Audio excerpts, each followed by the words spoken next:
Assalamualaikum warahmatullahi wabarakatuh. Selamat pagi, perkenalkan saya. Sedangkan pada pemeriksaan dengan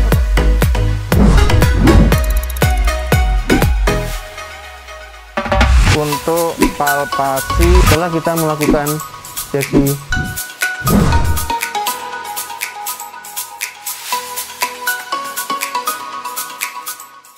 Assalamualaikum warahmatullahi wabarakatuh.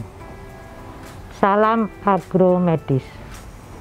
Perkenalkan, saya Dr. Dita Diana Parti, spesialis kandungan dan kebidanan, Fakultas Kedokteran Universitas Jember. Pada kesempatan kali ini, kami akan mempelajari tentang pemeriksaan ginekologi. Mari kita saksikan video berikut ini. Sebelum melakukan pemeriksaan, kita harus mempersiapkan alat-alat. Nah, sebelum melakukan persiapan alat, di sini alat-alat yang disiapkan, yang pertama adalah handskun ya. Jadi ini sarung tangan, ini sesuai dengan ukuran tangan. Kemudian kapas safflon ini untuk desinfeksi ya. Nah, di sini kita siapkan juga adalah spekulum ya. Jadi spekulum ini sesuai dengan ukuran dari alat genitalia eksterna dari pasien ya. Kemudian di sini adalah duk ya untuk menutup daerah lokal genitalia eksterna ya. Kemudian di sini ada bengkok ya, jadi untuk yang berisi larutan klorin. Ini setelah melakukan pemeriksaan, alat-alat bisa dimasukkan ke dalam larutan klorin ya. Kemudian di sini ada gel ya. Jadi untuk pelicin sebelum kita melakukan pemeriksaan dalam ya.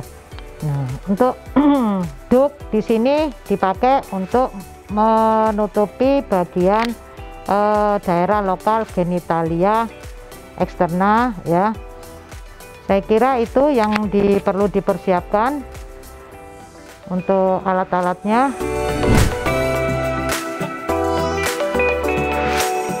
Menyapa pasien, memperkenalkan diri, dan menjelaskan informasi umum tentang pelaksanaan pemeriksaan, serta meminta persetujuan pasien. Selamat siang Ibu.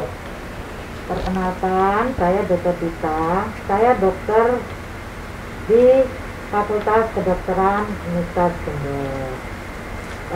Saya ingin memeriksa Ibu untuk mengetahui tentang penyakit Ibu. Apakah Ibu bersedia untuk diperiksa? Bersedia. Kalau bersedia, saya akan melakukan pemeriksaan ginekologi. Nah, sebelum melakukan pemeriksaan ginekologi, kita minta untuk pasien bisa mengosongkan kandung kencing supaya tidak mengganggu pada saat pemeriksaan. Terus pasien diposisikan dengan posisi litotomi ya. Jadi sebelum kita melakukan pemeriksaan, kita harus melakukan cuci tangan 6 langkah dan kita keringkan. Setelah itu kita handskun ya, sarung tangan.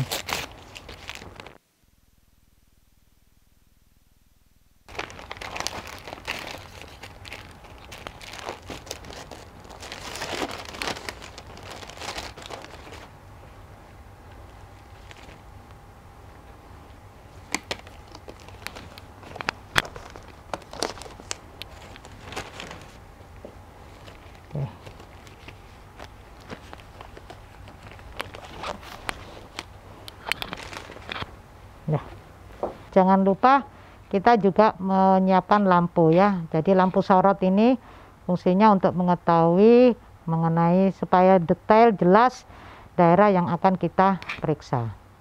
Untuk pemeriksaan ginekologi ini ada dua ya, pemeriksaan dalam yaitu dengan vaginal tuse bimanual dan pemeriksaan spekulo ya. Nah, sebelum kita melakukan pemeriksaan ya ginekologi, kita pasang dulu duct sterilnya ya. Jadi ini untuk melokalisir supaya kita lebih jelas, lebih fokus apa yang mau kita periksa ya. Baru kemudian kita pertama kita melakukan pemeriksaan VT ya.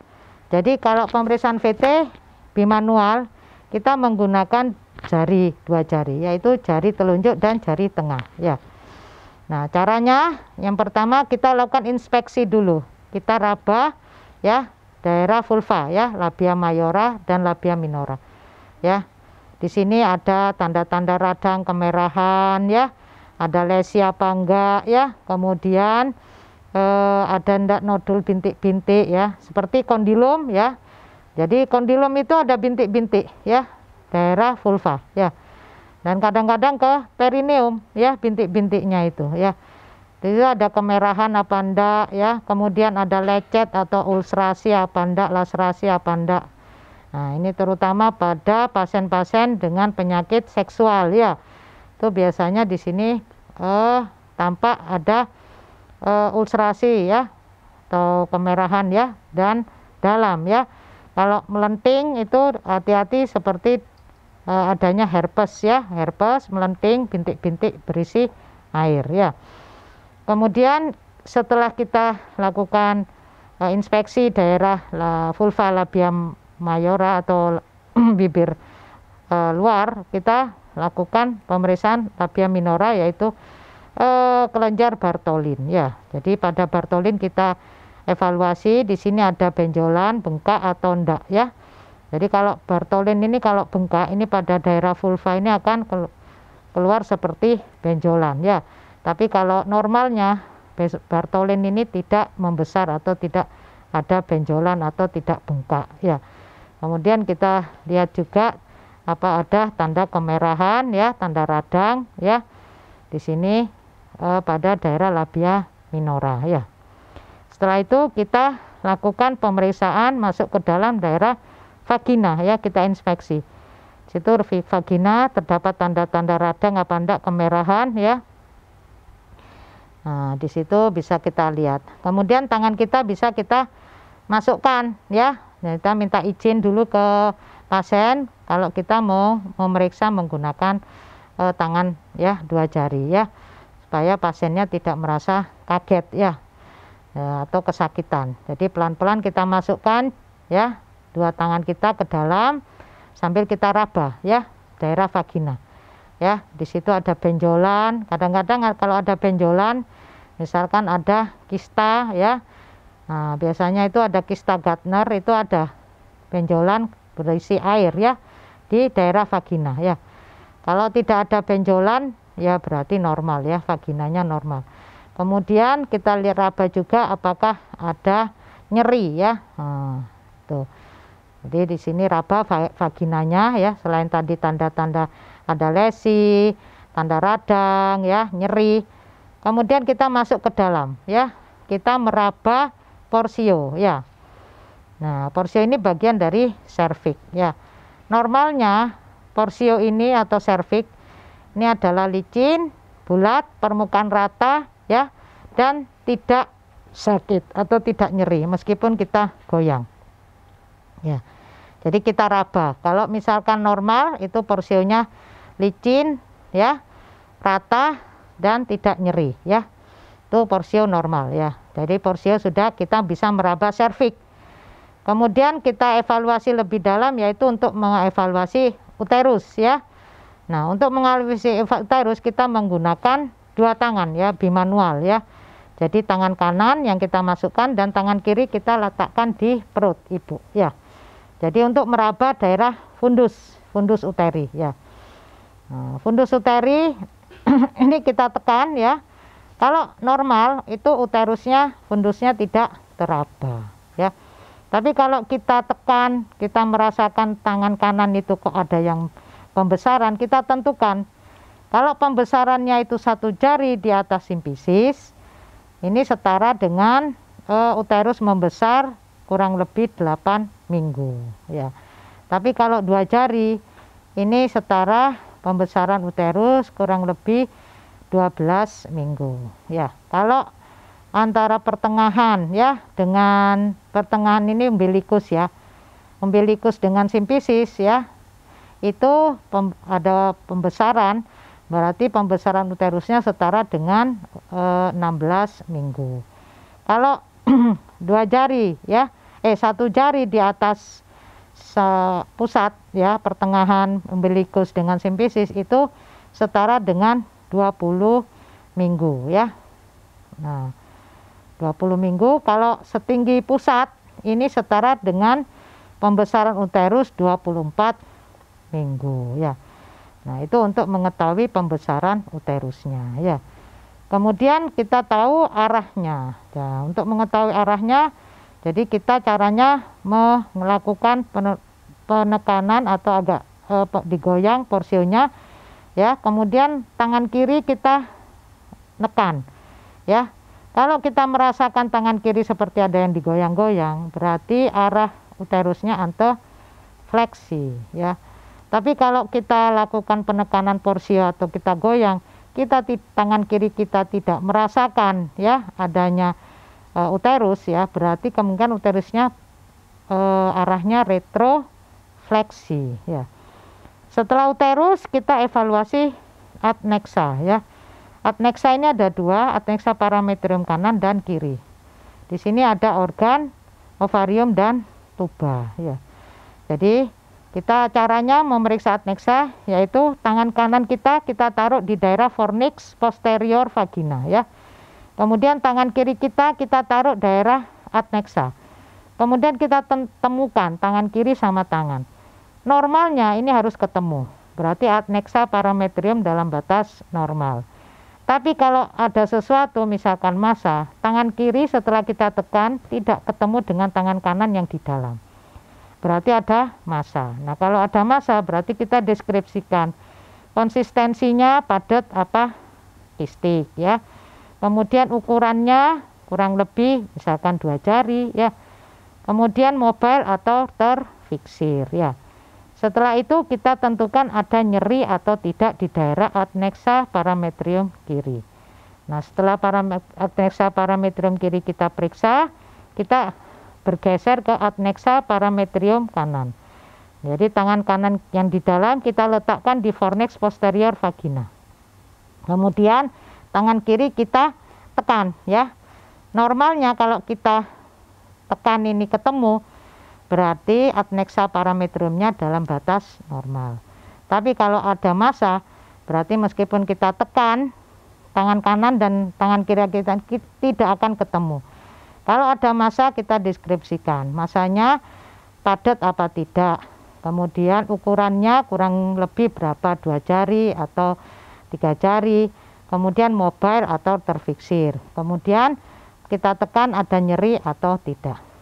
Setelah mengevaluasi daerah adnexa parametrium, kita selesai melakukan pemeriksaan, kita keluarkan pelan-pelan jari kita ya. Jadi selesai sudah pemeriksaan vaginal tuse secara bimanual. Kemudian untuk pemeriksaan in speculo ya. Untuk pemeriksaan in speculo sebelum melakukan, kita lakukan desinfeksi dulu ya. Jadi desinfeksi ini menggunakan kapas yang kita kasih alkohol atau betadin ya. Jadi kita usap ya daerah vulva mulai atas ke bawah ya, sebelah kiri, kemudian kita buang, kemudian kita ambil kapas yang kita kasih alkohol ya atau betadin, kita usap ya mulai atas ke bawah untuk vulva yang sebelah kanan ya. Nah, sebelum kita memasukkan spekulum, kita harus menyampaikan dulu ke pasien apakah pasien bersedia untuk dilakukan pemeriksaan dengan menggunakan alat spekulum. Apabila pasien bersedia, baru kita melakukan pemeriksaan menggunakan spekulum ya. Nah, untuk pemeriksaan spekulum sebelum kita lakukan kita masukkan spekulum, kita lakukan kita beri dulu adalah pelicin ya atau jelly ya. Nah, supaya ini tidak sakit ya. Jadi dan masuknya itu lebih mudah ya. Nah, cara memasang spekulum, di sini spekulum ini bentuknya seperti cocor bebek ya, karena di sana nanti ada macam spekulum ya, spekulum sim dan cocor bebek. Yang kita pakai adalah spekulum cocor bebek ya. Nah, untuk memasang spekulum ini kita pegangnya seperti memegang pensil ya. Nah, gini ya. Nah, caranya seperti gini ya. Kemudian di sini ada skrup ya. Skrup ini untuk fiksasi setelah spekulum terpasang ya. Nah, untuk memasukkannya ini posisi harus miring ya. Nah, jangan sampai tegak langsung dimasukkan. Jadi posisi miring, kita masukkan pelan-pelan ke dalam vulva ya. Nah, usahakan tidak sakit ya. Jadi membuat nyaman pasien yang mau diperiksa. Sambil suruh tarik napas dalam, kita masukkan spekulum miring ya. Nah, sambil nanti setelah di dalam itu kita putar 90 derajat sampai terlihat porsionya ya. Nah, setelah kelihatan porsio, baru skrup ini kita lakukan fiksasi, kita putar ya, supaya tidak goyang. Nah, ini fiksasi ya, jadi paten ini sudah ya, dan tidak akan geser ya, tidak goyang. Nah, ini kalau sudah porsio kelihatan, baru kita lakukan inspeksi ya. Nah, pada saat kita inspeksi, kita lihat, jadi porsio normal itu adalah bulat ya, permukaan rata, licin ya, dan di situ tidak ada jaringan atau jaringan yang seperti benjolan ya, atau kutil ya. Tapi kalau misalkan kita melihat di situ permukaannya kok ada jaringan, berarti itu porsionya ada sesuatu. Selain kita lihat porsio, kita juga lihat apa ada fluxus atau ada keputihan atau discharge ya. Nah, yang keluar dari osteum internum osteum uteri externum ya, atau OUE. Jadi dilihat di situ. Kalau keluar fluxus ya kita tulis OUE porsio positif terdapat fluxus. Kalau ada discharge kita tulis porsio ya terdapat fluxus positif ya. Nah, kemudian kalau di situ terlihat misalkan ada mentil atau kutil ya. Nah, kita tulis ada kutil yang nempel di porsio ya. Kemudian kita lihat juga porsionya ada tanda kemerahan apa enggak ya. Nah, kalau ada tanda kemerahan ditulis porsio tampak kemerahan ya. Nah, setelah dilakukan pemeriksaan spekulum, kita lepas ya spekulumnya. Caranya skrup tadi kita longgarkan lagi ya.